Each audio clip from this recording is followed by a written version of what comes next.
For the third ILO, we look at government's non-regulatory influence. By recognizing that government budgets run in the billions and in some cases trillions of dollars, we can begin to appreciate the magnitude of the effect government has on all institutions in society. While we limit our discussion to the federal government's influence of business, we must remain mindful of the presence and influence of state, local, and other governments as well. Broadly speaking, we may categorize the kinds of influence government has on business as non-regulatory and regulatory. In the next ILO, we focus on government regulation, but in this one, let's consider the wide range of non-regulatory influence that government has on business. Two major issues merit consideration before we examine some of the specific policy tools or mechanisms government uses to influence business. These two major issues are industrial policy and privatization. Industrial policy is concerned with the role that government plays in a national economy, and privatization zeroes in on the question of whether current public functions, for example, public education, public transport, social security, fire service, etc., should be turned over to the private sector or business. Both of these issues have important implications for the business-government relationship. They are both important because they seem to come into and out of popularity on a regular basis. Industrial policy is every form of state intervention that affects industry as a distinct part of the economy. This very broad definition by itself does not give us enough focus to understand the concept. Industrial policy has differed over time and across countries in both its philosophy and its actions.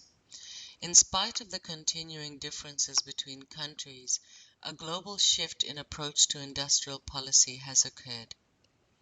The trend towards stronger industrial policies is likely to continue for a while as countries work to recover from the after effects of the global financial crisis.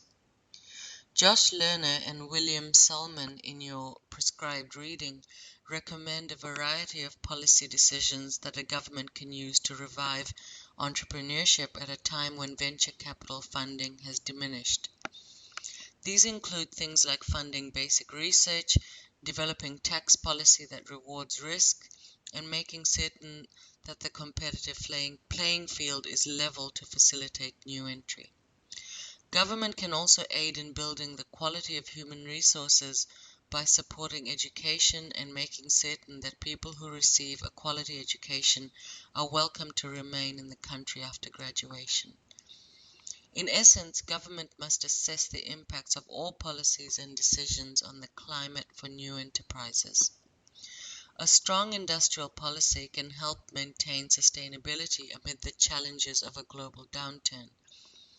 Europe 2020, the European Union's growth strategy for overcoming the financial crisis, focuses on growing in a way that is smart, sustainable, and inclusive.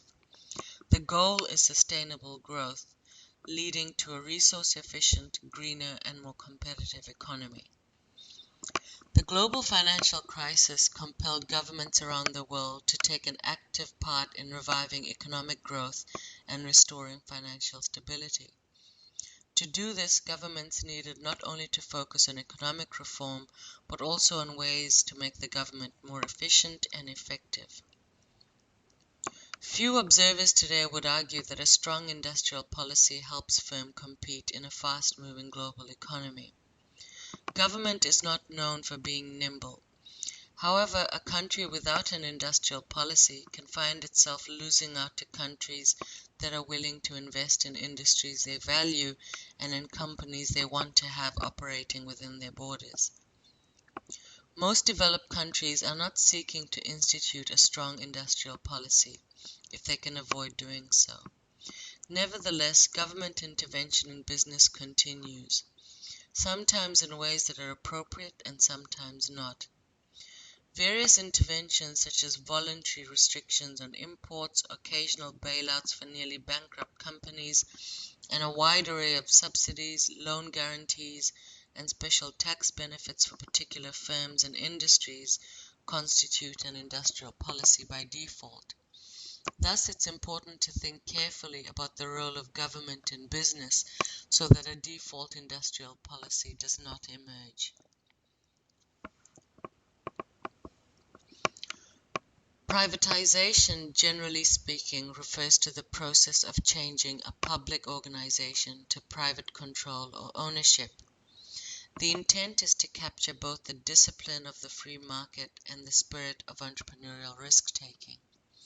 To understand privatization, we need to differentiate two functions government might perform: producing versus providing a service.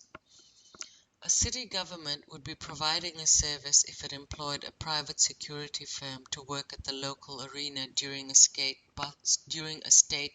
basketball playoff. This same city government would be producing a service if its own police force provided security at the same basketball tournament.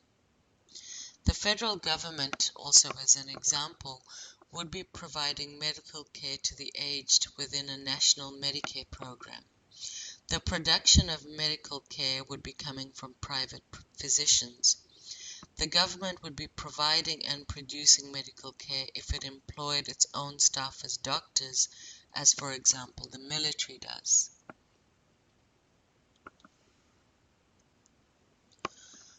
Proponents of privatization across the world suggest that the functions of entire bureaucracies need to be contracted out to the private sector. They maintain that government at all levels is involved in thousands of businesses in which it has no real comparative advantage and no basic reason for being involved. They also argue that publicly owned enterprises are less efficient and less flexible than are competitive private firms. Opponents of privatization, on the other hand, contend that certain activities cannot be safely or effectively handled by the private sector. They point to the federalization of airport security. That's when the airport security was returned to the government sector following, for example, the attack on the World Trade Center. Several cities in the US, for example, are now considering their electric business back from private utilities in order to deal with climate change and power disruptions. The two issues, industrial policy and privatization, are largely unresolved, and so they continue to be discussed and debated. As we have seen, the success of these efforts is largely dependent on their context, both the environments in which they are adopted and the ways in which they are implemented. It's clear that both industrial policy and privatization will have significant implications for business and government and their relationship for years to come.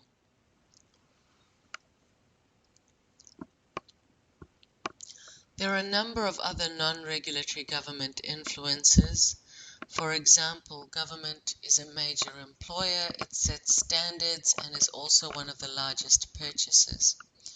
Government also influences businesses through the use of subsidies, transfer payments, loans and loan guarantees, taxation, monetary policy, and moral suasion. We encourage you to read more about these in your prescribed chapter for this week.